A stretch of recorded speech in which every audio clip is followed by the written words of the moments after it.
जय हिंद, जय भारत। साथियों नमस्कार, प्रणाम, अभिनंदन, वंदन। मित्रों, साथियों, बहुत बहुत शुभकामनाएं। मकर संक्रांति है, 26 जनवरी आ रही है, अभी मकर संक्रांति हो गई। सभी को बहुत बहुत शुभकामनाएं। आज आपके बीच आकर के मैं 3 कहानियां लेके आया हूं। 3 कहानियों में 13 मिनट 3 सेकंड का समय लगेगा।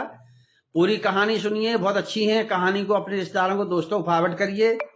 और सबसे पहले यूट्यूब पर मुझे सब्सक्राइब करिए और फॉलो करिए। जय हिंद, जय भारत। मेरी कहानी को सुने, देखें, पढ़ें। 13 मिनट समय दीजिए, जीवन बदल जाएगा। भैया और सब जना राम राम पहुंचे। हम बुंदेलखंड के और आप भी सब जने बुंदेलखंड के। बुंदेलखंड में आज हम आप 2 कहानियां सुनाओ चाह। तो कहानी सुनने के पहले हम आपसे निवेदन है कि नैतिक शिक्षा और भारतीय संस्कृति व कहानी प्रेरणा वाली सुना भी हम, और कछु राजनीति पे थोड़ी सी चर्चा करने से वह भी हम चर्चा करें लेता आपसे। सबसे पहले हम चाहते हैं पब्लिक ऐप देख रहे हैं यदि आप, तो आप फॉलो करिए। यदि आप यूट्यूब देख रहे हैं तो सब्सक्राइब करिए और अपना वीडियो जो सब जना भेजो। कहा से हम अपने तन मन धन से समाज सेवा में भाई कई वर्षों से लगे हैं, और आप सबके प्रेम के कारण हमें 47,000 से लोगों ने फॉलो कर लो अभी तक, और सब्सक्राइब भी हजारों लोगों ने कर लो। चूंकि हम नाटककार और मदारी तो वहां नहीं, लेकिन जो जरूर का कि हम आपकी आवाज बन के काम करे वाले आए। पत्रकार जरूर हैं, समाज सेवी हैं। भारत देश में बहुत से पत्रकार जो खबरें आप खां उल्टी सीधी दिखाओ, घटना दुर्घटनाएं दिखाओ, जो आपके मानसिक रूप से आपका कमजोर करती हैं। हम केवल आपका धार्मिक, आध्यात्मिक और ऐतिहासिक खबरें आपको देते हैं, क्षेत्र की देते हैं, और जो महापुरुष हैं उनके बारे में बताते हैं। तो भैया हरो, हम आपका सबसे प्रणाम हाथ जोड़ के 2 जन से करत थे, सब जन का राम राम पहुंचाए। और कहानी सुनिए। कहानी परिवार, समाज और घर बंधन के लाने हैं, एकता के लाने हैं। जहां सुमित तहां संपत्ति नाना, जहां कुमित तहां विपद निधाना। तो सुमित के साथ रहें। तो हम एक कहानी सुनाऊं तो हम परिवार की। एक परिवार में 2 भैया थे। सो भैया 2 भैया बड़े प्रेम से रहते, सब अच्छे थे, सबके परिवार संगे खातियत थे। समय के अनुसार कुछ दिन बाद बंटवारा होगो। अब बंटवारा होगा सो हीरा व्यापारी हथे, सो हीरल को काम करते होगा। अब छोटा भैया जब मुट्ठी बंधी हती जो खुल गई, तो छोटे भैया कहीं काम धंधा नहीं चलो, सो वे डिफाल्टर हो गए, कर्ज में फंस गए। अब उन लोग कछु ना रहो।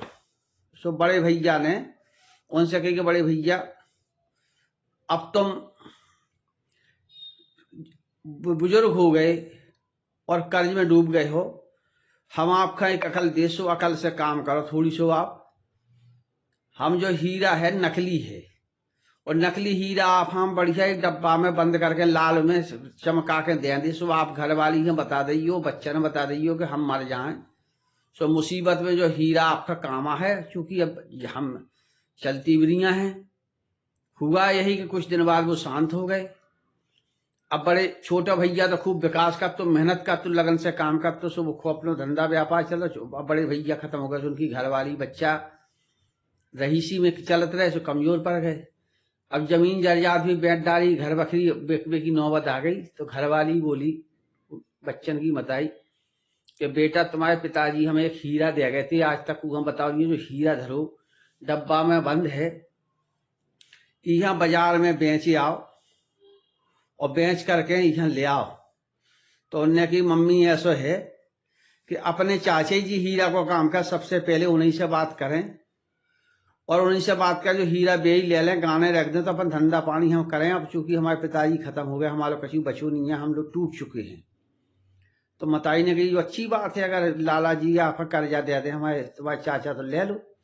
सुबह लड़का बड़े संकोच के कारण चाचा लोग गए, बोले चाचा जी अब हम आओ आगे पूछे कौन, समाज में हम बहुत बेइज्जत हो गए हैं, काम हम लोगों ने करो नहीं, सो घर हमने जमीन बेच डाली।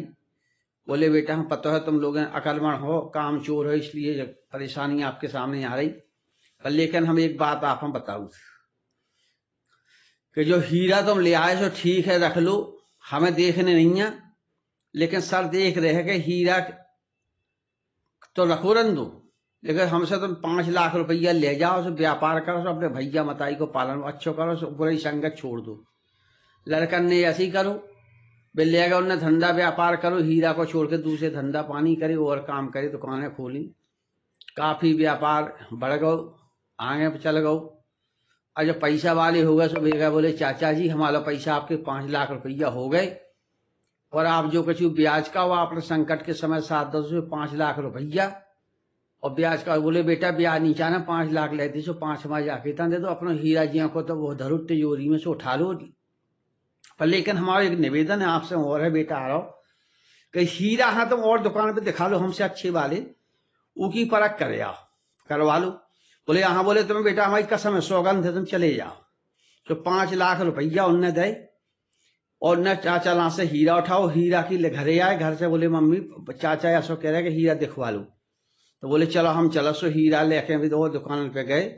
सो हीरा व्यापारियां देखते नहीं करी कि जो तो हीरा समझ गया कि नकली है कछु नहीं आई में करते नहीं हो तो 10 रुपया को हीरे कहाँ चाह जो तो सोचने की हम जो आपको हीरा खरीद ना पाए और दुकान से ज्यादा दुकानदार ला पहुंचे सही ईमानदारी दुकान थी शहर में वो बोले जब हीरा आपको किसने दिया बोले हमारे पिताजी रख गए थे सो हम चाचा लो 5 लाख में रखे रहे और न 5 लाख रुपया दे थे ई की कीमत आप आको बोले बेटी ई की कीमत नहीं है 10 रुपया। बोले काहे जो हीरा बोले बिल्कुल नकली है बेकार है तुम्हारे चाचा ने पैसा दे रही तुम्हारे विश्वास पे रही है। बोले ठीक है उनने ले आए घरे ले आए चाचा दिखाओ चाचा से बोले चाचा जो बताओ जो हीरा नकली था। बोले बेटा ये नकली हीरा तुम्हारे पिताजी के समय से था केवल एक साख थी बंदी मुट्ठी लाख की और खुली मुट्ठी खाक की चूंकि तुम्हारे पिताजी तुम्हारा विश्वास में ले रहे और जो धरोधर आए तो इसलिए पूर्वजों की धरोधर तुम हम मान के करो तुम लोग काम धंधा संभालो अच्छे बढ़िया रहो। इस कहानी छोटी सी नैतिक से हमें जो प्रेरणा मिलती है कि संकट के समय परिवार के लोग ही काम आते हैं बाहर का कोई काम नहीं आता। यदि वो हीरा बाजार में ले जाते उसी दिन वो आत्महत्या करके पूरे घर के सब बच जाते।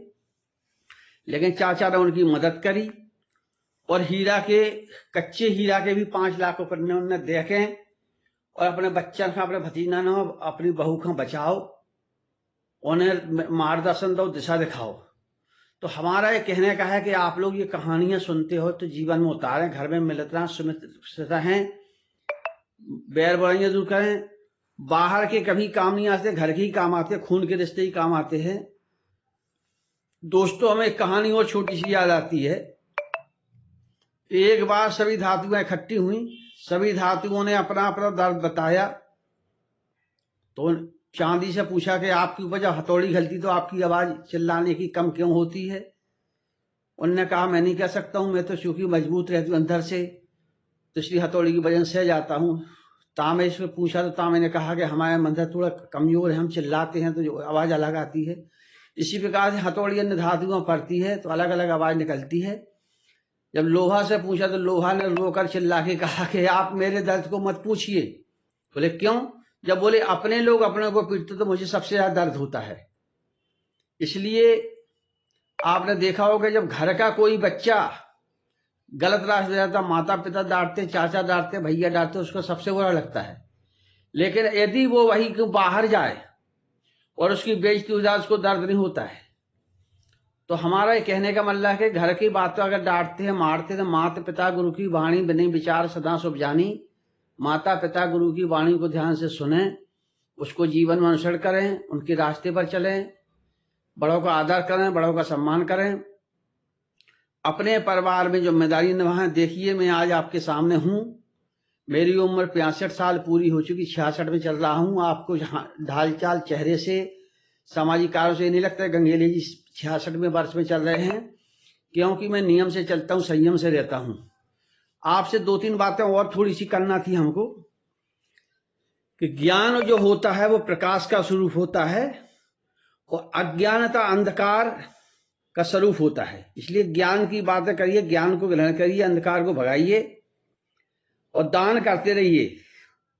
दान करने से निदान होता है और धन खर्च करने से धन का समाज हित में खर्च करने से व्यापार में लगाने से आपकी प्रतिष्ठा बढ़ती है सम्मान बढ़ता है लोगों को रोजगार मिलता है।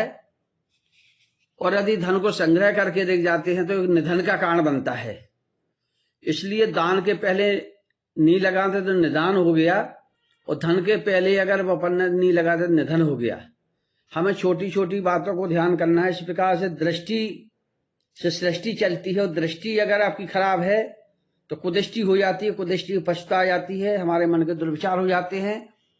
हमारे मन के दुर्विचार के कारण हम पछता आ जाती है, हम वासना हमारे अंदर आ जाती है। तो वासना से बचाने के लिए अपनी दृष्टि अच्छी रखें।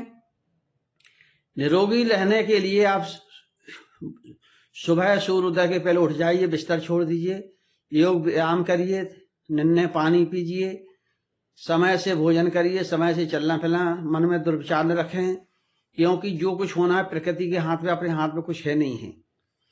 अगर आप कहें तो एक कहानी हम और सुना दें आपको, क्योंकि कहानियों का तो हमारे भंडार है, हम स्कूलों में मोटिवेशन करते हैं, हम इसी का काम कर रहे हैं। एक कहानी और है हम कंजूस सेठ की। एक कंजूस सेठ था, धन बहुत संग्रह करता था, लेकिन उसमें सबसे बड़ी इच्छा क्या थी, अपने बच्चों को पढ़ाता लिखाता था और सारा पैसा खर्च करता था। और बच्चों के सामने कभी उसने ये नहीं खोलने दिया कि हम कमजोर हैं, हमारे धन नहीं है हमारे पास। और सारा खर्च उसने अपने बच्चों की पढ़ाई लिखाई पे खर्च किया। और समाज में रही चीजें बढ़िया, कपड़ा पहनना, आना जाना सब कुछ रहा, बड़ी व्यवस्था रहा। तो लोग समझते थे कि सेठ जी के पास करोड़ रुपया है। इसी प्रकार से जैसे मैं गरीब हूं, मेरे पास धन नहीं है, लेकिन मेरा आत्मविश्वास बहुत मजबूत है। मैं समाज में, आप देखते हैं कि मैं समाज में खर्च कर रहा हूं, लेकिन अंदर से खोखला हूं। लेकिन भगवान जी के मने भावना जैसी, प्रभु मूरत देखी तिन तैसी, जिनके हृदय दम्बनी माया, तिनके हृदय बसे रघुराया। तो मैं आत्मबल से बहुत मजबूत हूं और मैं हमेशा समाज सेवा के लिए तत्पर रहता हूं। तो सेठ जी ने कहा कि बेटा, चारों बच्चे थे, चारों को बुलाया, सब सर्विस में थे। बोले बेटा, हमारी मृत्यु होने वाली है, हम वृद्ध हो गए हैं, एक दिन बैठ के हम कुछ बातें बताना चाहते हैं, आप सभी इकट्ठे बैठे। तो बच्चों ने बैठा, उसके पास बुलाया बच्चों को। बोले बेटा, मेरे पास जो पूंजी थी मैंने आपकी शिक्षा दीक्षा में खर्च कर दी है, और मेरे पास एक ऐसी पूंजी है कि जिसको आप कभी पता नहीं लगा सकते हो। तो उन्होंने कहा क्या पूंजी है? बोले हम आपको बताना चाहते, थोड़ा सुनिए। उन्होंने बहुत सी लकड़ियां मंगाई, छड़ी मंगा करके पास रखी, चारों बच्चों को दी। बोले एक एक छड़ी तोड़ते जाओ। तो सबने छड़ी तोड़ते गए, वो काफी छड़ी टूट गई। फिर उन्होंने कहा 4 छड़ी बांध के दी, 4 को तोड़। तो वो थोड़ा कर्रा लगा, लेकिन एक लड़के ने तोड़ दी। उन्होंने 8 छड़ी बांध दी, फिर नहीं टूटी। उन्होंने 16 बांध दी, फिर नहीं टूटी। उन्होंने कहा कि देखो, अगर फुटकर रहोगे परिवार में तो सभी टूट जाएंगी और गांव के लोग तुम्हारे ऊपर प्रभावशील हो जाएंगे, गुंडे राज करेंगे। इसलिए संगठित रहो, साहस के साथ करो, शिक्षित बनो, समाज के लिए काम करो। संगठित होना बहुत जरूरी है, समाज में, घर में संगठित होना बहुत जरूरी है। प्रिय साथियों, मित्रों, तो उन्होंने प्रेरणा दी कि बंदी मुट्ठी लाख की, खुली मुट्ठी खाक की। अगर संगठित होंगे, गट्ठे में लकड़ी हुई तो कोई तोड़ नहीं पाएगा, फुटकर लकड़ी हुई तो जला देगा, भस्म कर देगा। हम हमेशा यही चाहते हैं कि परिवार में सहनशीलता रखें। हम नहीं कहते अकेले आप रहें, आपके सबको सोचना चाहिए। जो वीडियो देखते हैं, जो यूट्यूब पर देखते हैं, जो भी देख रहे हैं, आप सभी से संगठित रहें, आगे बढ़ें। क्योंकि वीडियो बहुत बड़ा हो गया है, 13 मिनट का हो गया है, और 13 मिनट की वीडियो देखने के लिए समय भी चाहिए है, लेकिन प्रेरणा देने वाली तीनों कहानियां हैं। आप सभी का मंगलमय की कामना करता हूं। एक बार पुनः संतोष गंगीले कर्मयोगी आपको अभिनंदन वंदन करता हूं। आशा करता हूं कि आप मुझे पब्लिक को यूट्यूब पर देखेंगे, आगे आप मुझे फॉरवर्ड करेंगे, और मेरे सामाजिक कार्य को यूट्यूब पर वीडियो डले हैं मेरे, देखते रहिए। जय हिंद, जय भारत।